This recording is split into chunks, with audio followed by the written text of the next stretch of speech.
Have you ever felt invisible as a voiceover talent? Yes, no? If no, I want to know what your secret is. I mean, that isn't that like that's the big first thing. You're starting from scratch and nobody knows who you are and it really doesn't matter how long you do this. You guys know I've been doing this for over 20 years now. You still have to constantly work at being visible. And you might want to take a wild guess at what the number one reason that most people feel invisible in voiceover. The number one reason. Lack of advertisement? Before you even get to that, not starting. It's true. It's true. Most people never really get started. They think about it a lot. They do a lot of stuff to get prepared to do it. But when it comes time, and I see this even with our VoFlow people. I'm not pointing fingers at anybody, but I'm just saying but then to use it, that's the thing. As a matter of fact, it's such a big issue, and I understand it. I understand it well from my own experience and from working with hundreds of other voice actors. But we're going to start a new training series coming up soon, and that's really the first thing we're going to address is mindset. It's one thing that I don't hear it talked about a lot in voiceover circles, but it is, in my opinion, just from my experience and observation, the number one hurdle. Because once people get going and get momentum, that's different. Momentum it makes it take on a life of its own. But getting momentum is it's, I was going to say it's hard, and it is hard, but it's not so much that it's hard because of the stuff that you do. It's hard because of what you have to work through, of what's going on between your ears. That's our biggest enemy by far. So if you take nothing away from this today, aside from this, just remember that until you get your head right and you decide that you're going to do the work, that the work of voiceover, by the work of voiceover, I'm not talking about more practice reading. I'm not talking about, those kind of coaching sessions and getting another demo or trying to do another tweak to your website. I'm not talking about those kind of things. When I say get started, I'm talking about the going out and making yourself visible work. Okay, so you've got to get started because you have to be seen. I mean, that's the first job of being a voice actor. It's not talking behind a microphone, it's being seen. And then it's being remembered. So you've got to be seen, but that in and of itself is not enough. You've got to be remembered. And it does take some time to do this. And way too many people, I would say the vast majority of folks who start this journey eventually stop and give up because they've stopped at the point of doing the thing they have to do to get the exposure. Making sense so far? Voiceover is more than anything else, really business in general. It's a visibility game. It's about being seen. It's about being remembered. But another issue is this, and this ties in, it's really important to know, it's a timing game too.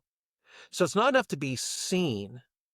You do have to be remembered, but you also have to be seen or remembered when it's time for somebody to hire you. And I've shared stories. Now, I won't bore you with my stories today because I've told these over and over again, but they're true. But I will tell somebody else's story. I have a friend who shared this with me the other day. Excuse me. And he was talking about me. Actually, this is somebody who I coached a number of years ago, got him started in voiceover, but he was the kind of guy who he just went for it. And those are few and far between. People who decide I'm just going to swallow my fear and I'm just going to walk straight into the fire and do the things that I need to do. So he's really, when it comes to marketing, he does it consistently and he does it aggressively. But he was telling me, I think it was earlier this week, we had a call and he was telling me that just this past week, he had booked 2 jobs of people that he didn't even remember that he had emailed. One was from, I believe it was 6 years ago. And the other was, I think it was even longer, maybe 8 years ago. I may not have it that exactly right, but it was a number of years. Both of these jobs were people he had reached out to years ago, had not heard anything, had not given a second thought. These are the folks that you think, well, they're never going to use me anyhow. But what you don't know is that oftentimes the work that you're doing that seems fruitless, it's not that it's fruitless, it just hasn't bloomed yet. It's because the timing's not right. Um, it's about consistency, but it's also about waiting until the client has to need you. And when that time comes, and if they have access to you, then good things happen. So, and I'm not saying you're gonna have to wait 6 or 8 years to get every job. That's not what I'm saying at all. As you guys, I mentioned this a couple of times before. I just booked a job the other day on a first email, and the session is happening. And it's a really great paying job. It happens on this, I think, it's this coming Wednesday morning. That was on the first email. That doesn't happen all that often either. It usually doesn't take 10 years, and it usually doesn't happen on the first day. It's usually someplace in between. But I think once you understand that and kind of wrap your mind around that, it really helps you because you don't feel like you're being constantly rejected. So, how we do this, it does require outreach. And by the way, we've mentioned this before too. Dennis lives in my area of the world over here. And Dennis, I saw you last on Facebook on a local as a business group that you had posted your information, your voiceover information. Good for you. That's an example of getting visibility. Now let me ask you this. What is your thought or your plan for following that up? Or have you at this point? I do, and I've got several groups that I belong to, totaling nearly 250,000 people within a 50-mile radius. There's things like what's happening like in certain counties or small business promotions, and I haven't been doing that enough. But that's where when I get customers that I do 60 or 30-second commercials for, that's where I promote them. And I thought, you know what, I'm promoting all their business, but I'm not promoting myself. So I started doing things like that. So my follow up is not every 2 weeks I'll do a new ad and run it up. Perfect. See, that's a great example. That's a great example of the consistency. It's great to do something like that or do an ad or whatever, and somebody sees you. That's great. But they've got their own thing going on. They're not latching on to the idea of you or me. They just they don't remember us. And I think I mentioned this the other day. I've had a number of emails over the years from people who said when I would do a follow-up email and say, "Oh, I'm so glad you emailed me because you did a job for me 3 years ago. I couldn't remember your name and I wanted to hire you again. And your email popped into my inbox." It was like, that was great timing. And those things only happen when you consistently do the follow up. And I'll be honest with you, it's not the fun, sexy, glamorous part of voiceover. This is not the stuff that everybody wants to talk about. Everybody wants to talk about being behind the microphone, and I get it. I love being behind the microphone. You love being behind the microphone. That's why we do this to begin with. But it's like, if you love to make and sell widgets, that's great, but you're going to have to market those widgets or nobody's going to buy them. And the other thing, as I said, the big problem, first of all, is just getting started. And another thing that a lot of folks don't understand, and this is a point I want to drive home pretty hard, is that you have to, whatever you do, you have to do consistently, which I just mentioned, but you also need to do it in mass. In other words, doing one or two or three a week, like let's talk about direct marketing, because really that's what this group is about, because it's really the only thing that we have complete and total control of. And I don't need to go off on that speech again.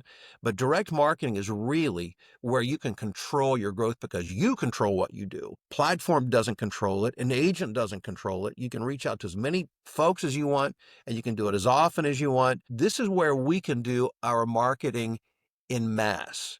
Because if you're only doing one or two or three emails a week, it's going to take some time to really get that ball rolling. So you need to be thinking in numbers that are 10 times, 20 times, etc. that. And maybe at first this is something that you can do, when we send out, I encourage and Chris and I coach that you should do your emails individually that you're sending out your initial contact, because you want a point of contact. You want to be able to make a reference to their website, maybe something you've seen, so they know you actually visited there. So when you're just sending emails out in mass without any kind of personal connection, your response rate's going to be much lower than if you make it personal. And so that's something that should be relatively easy to manage. But here's where it starts to become complicated. There's a compounding effect that happens because you have to keep in touch with all these people. And as they begin to work through your sales funnel, you've got to be able to reach out again and keep that point of contact. So while now you might be managing a handful of people, before long, it's going to be hundreds. And eventually, there's going to be thousands of these emails to manage. So having a system to be able to do that is really important. As I mentioned, direct marketing, I believe, is the answer. And that's what brought me back into coaching, because I think if I can help people to understand it and again have a system to be able to execute it, it's going to make a huge difference. I have a friend who's a farmer, true story. And by the way, and for those of you, and I know Sheila, you're in Chicago, and if you live in Illinois, if you don't live in the city of Chicago or maybe Champaign or Springfield, you live in a cornfield. I mean, that's the Midwest in general. I don't think it matters which state. That's the way it works. I live in a cornfield, practically. I mean, if you drive, I live in a neighborhood, but if you drive outside the neighborhood, the first thing you see is it's a massive cornfield. And Kevin's my friend, and we've had conversations just about, I'm fascinated. I know nothing about agriculture. So, although I used to work at an agricultural radio station like 40 years ago, but I never knew what I was talking about. I just read what they gave me to read. But when you look at agriculture going back decades ago, it was I mean, people started off with using like horses to plow the field. They had to sow their seed by hand. There's only so much, and there's only so much harvest they could handle and so much land that they could farm. It was a very limited thing that they could do. Well, then technology became, started to come along, tractors and such, and you could do more and more. Well, my friend now can do 2,000 acres because he has this amazing technology that I didn't even realize existed until we had this conversation a few years ago, where they can use satellites to map out a field to show you exactly, like within like a fraction of an inch, where a seed is to be placed. I know almost sounds ridiculous, but this is the science of agriculture. So the satellite can map out the field, and then they have these huge tractors, not like the regular stereotypical John Deere tractor that you think of, but I mean massive tractors that are the computer automated. You don't have to drive them. You just can sit in there and drink your coffee all day and listen to music and let it do its thing. But it will automatically sow massive amounts of seed over massive amounts of real estate, and then the technology to harvest it. Well, the beautiful thing is, things are changing in business in general, and certainly in voiceover specifically. And so if you think about the way that we used to have to do things, it was fairly manual. There was a lot of the email and the follow-up part, again, which can get complicated as things begin to compound. But the auditions and such, I mean, there's a lot of stuff going on.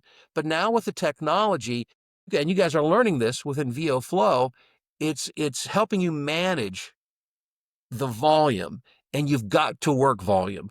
You've got to work volume. The harder you work this in terms of the number of emails that you send out, to make it very simple, just the number of emails that you send out, your life is going to get so much easier. You're going to be happier. You're going to be more excited because you're going to get more positive responses to begin with. Then you're going to begin booking more work. And you get past that thing that stops you from doing it, because all of the fears that you have of, I won't be successful, or I will be successful, and what if somebody does hire me? Then what do I do? What if I do something stupid? And by the way, I did something really stupid. Let me share this with you. I did something really stupid yesterday. It was last night. Like I said, I took my grandson to martial arts, and I'm sitting there watching him doing his thing, and I checked my email. I got an email from a client I did a session for. This is for the Minnesota. I do it through an advertising agency who does work for the state of Minnesota. They do their driver safety. That's what it is. And they hire me on occasion. And I did a directed session for them I think it was last week. And I emailed out the files to him, and he emailed me back last night. He said, "We're working on this, and we're missing one of your lines." He said, "Can you send it at your earliest convenience?" I thought, how could it be missing one of the lines? Well, what happened was, instead of doing what I should have done, and this is, by the way, this is voiceover 101. Whenever you do a live session, you keep the session file, and then I like to clean up the file and take out a lot of the chatter between takes, or just the empty spaces, and send them a cleaner. When I say cleaner, I don't mean I do any processing. I just take out stuff that don't need to be there. Well, I was in a hurry. So what I did was I broke the rule. I thought I'm just going to clean it up and send it out, get it out and be done with it. And I did. And I edited out part of my recording. I've been doing this for over 20 years, as I've said. I know better than that. I was so, and I, last night I emailed him. I just said, I am embarrassed to tell you that I inadvertently edited out part of my recording, when I was cleaning this up to send it out. So what I did was I recorded 9 takes of that line, tried to give him every possible variation and send it and said, if you have any feedback, let me know. The point of that being that stuff happens. There are things that we're afraid of and that we think. I think yesterday I referred to it as a dragon that we think is going to consume us. If we make a mistake, we're so afraid. It doesn't happen that way. He acted like he could have cared less. That's not a problem. Just send me the takes. That's typically the way it goes. But once you guys get past that initial fear and you really begin, you start digging your fingers in, I just want to encourage you to keep in mind that it requires consistency. And as time allows you, do as much of the initial marketing as you can. As again, unglamorous as this is the fuel. This is the gas in the tank. This is the seed in the field. This is the thing that's going to begin to sprout and mature and provide something for you that probably you never dreamt of when you got into voiceover. And keep using VoFlow. All right. Keep using that. It's set up. Your leads are provided. All you have to do is go to the website, find a point of connection, get those emails out there, and then watch the machine begin to work for you. Like my friend Kevin and his 2,000 acres. Let the machine do the heavy lifting for you because it will. Any questions or comments, thoughts? I have a comment. I over the past several weeks have been sending out, prospecting and Yeah. everything.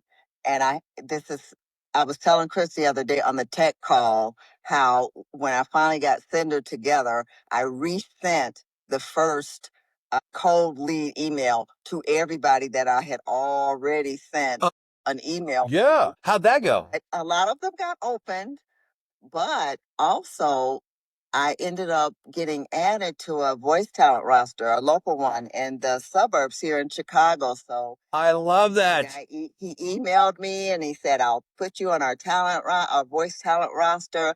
And it was such a confidence booster.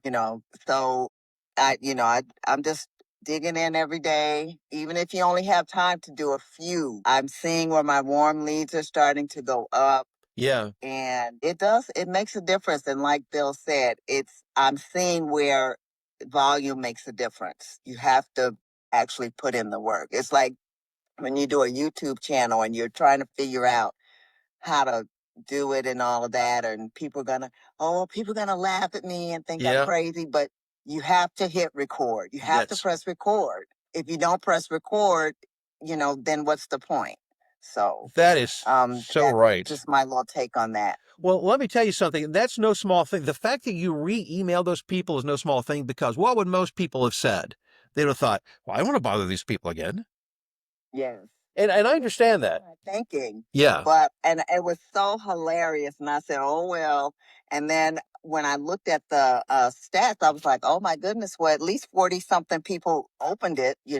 Right. And so I was like, if it bothered them, they'd unsubscribe. That's it. And they did. That's exactly right. One of the things, and I'm glad first of all, congratulations. Way to go. That is fantastic. I'm so excited for you that we tend as human beings to our minds start to think about, okay, not the person that we're emailing. And we start trying to figure out whether they'd be a good client or not, or whether we should email them or not. We don't need to think about that stuff. You just send the email. They'll make the decision whether they want to respond to you or not. You your jobs and maybe some of your best jobs and clients may come from the most unlikely places, the places you never thought you would. You don't know. I don't know. And that's why we'd have to indiscriminately just send them out, send them out, send them out, and then watch, just like with Sheila, you know, before you know it, you're on a roster. And then the next thing you know, somebody else is contacting you about this and that. But that's a great example. That is how you do it. And by the way, stay tuned for information on these on the new training series that's coming up. I'm really excited to do that because the thinking is that if we can move beyond that initial the fear or the lack of belief that we can really do this, and we just go all in and start marketing ourselves, the ride becomes wonderful, and you can do far more than you think you can. You'll do far better than you think you can. And you really, all of the things that you worry about are the things that will never happen anyhow. Most things that we worry about don't ever happen. But if I can get people past that initial hurdle, great things start to happen. And I'm really excited about that. So again, Sheila, thank you for sharing that. Anybody else before we wrap up on this Friday? Yeah, I yes. don't know where I've heard this from, but I've heard that 90% of your time is promoting, advertising, and getting the work. 10% is doing them. Yeah, well, let me add to that. Yes, that's true. And it's really starts out that way. But what will happen is, at least this is, what I saw happen with me, is that as my business began to grow, I can't spend 100% of my time in marketing and 100% of my time in performing. So I had to begin to balance that. And you have to be as efficient as you possibly can. Again, and again, that's where VoFlow, comes in. I hired my daughter to assist me, which now, of course, a lot of things that VoFlow does are the things that she was doing back then. But I literally like tripled my income after I hired my daughter, because then I could go back to that 90% of my time marketing. Well, I mean, I still had to do the recording. I'm sorry, she was doing the marketing. I could spend my time recording. Sorry, I had that backwards. And I mean, I needed to, because I was doing up to like 10 jobs a day prior to COVID. Yeah, I mean, and that would include pickup sessions too. So there wasn't all like new jobs coming in, but it was insane in a wonderful way. But it was only, had I not hired my daughter to help me, I could have never done that, because the 90-10 will only get you so far. You've got to, as clients begin to respond, you have to make more time and of course, then marketing also becomes a little different, because you're marketing to your existing clients to make sure they keep using you more. So it's not that marketing quits with them. It's just that the way it's different, because now we have a relationship with them, and now the conversations are different. So anyhow, but the point is, having that point of leverage for me is my daughter, and of course now VoFlow, is doing that.